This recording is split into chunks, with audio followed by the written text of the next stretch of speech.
बाहर का जितना भी कुछ अच्छा अच्छा है सब बेकार है।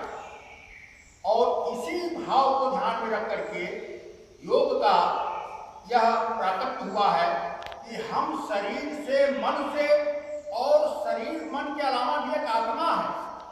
जैसे आप कभी कभी कहते हैं कि हमारी आत्मा गवाही होती है, मन कह रहा है, मन ये कह रहा है बड़ा लाभ हो जाएगा, इनकी हत्या कर दी जाए, लेकिन फिर आत्मा अलाउ नहीं कर रही है। तो आप ये कहते हैं कि आत्मा, मन तो कर रहा है, आत्मा नहीं कर रही है। इसका मतलब एक आत्मा भी है, वो हमारे शरीर में निवास करे। तो इन्हीं तीनों का योग, इन्हीं तीनों का जुड़ाव योग के माध्यम से किया जाता है। अब योग क्योंकि एक ऋषि परंपरा का एक बहुत वैज्ञानिक जो उपहार है, इसके बारे में बता दें कि हमारे यहाँ जो हमारी सनातन परंपरा है, सनातन का मतलब कि जो बहुत दिनों से भारत में रहते चले आ रहे हैं, यहाँ का कोई भी हो, किसी भी धर्म का हो, सब वो सनातन में जाएंगे तो सनातनी ही है।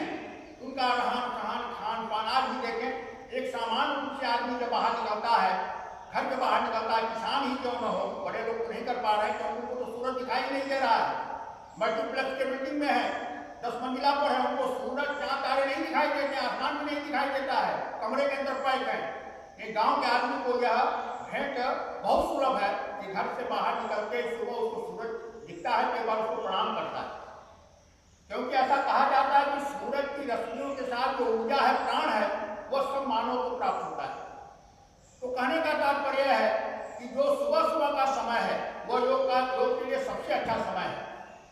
सुबह में करें आप लोग, और यदि आप इन्हीं कामों से व्यस्त है, 6 बजे 5 बजे आपको ट्रेन पकड़ना है, आप योगा नहीं कर पाते, तो फिर यही काम शाम को करिए। एक शर्त और है कि योगा करने के पहले आपका पेट 2-3 घंटा पहले का ही कुछ खाया पिया हो। ये नहीं कि भर पेट खा करके आप योगा करें, 3 घंटे पूर्व का ही आपके पेट में कुछ बचा हुआ भोजन होना चाहिए।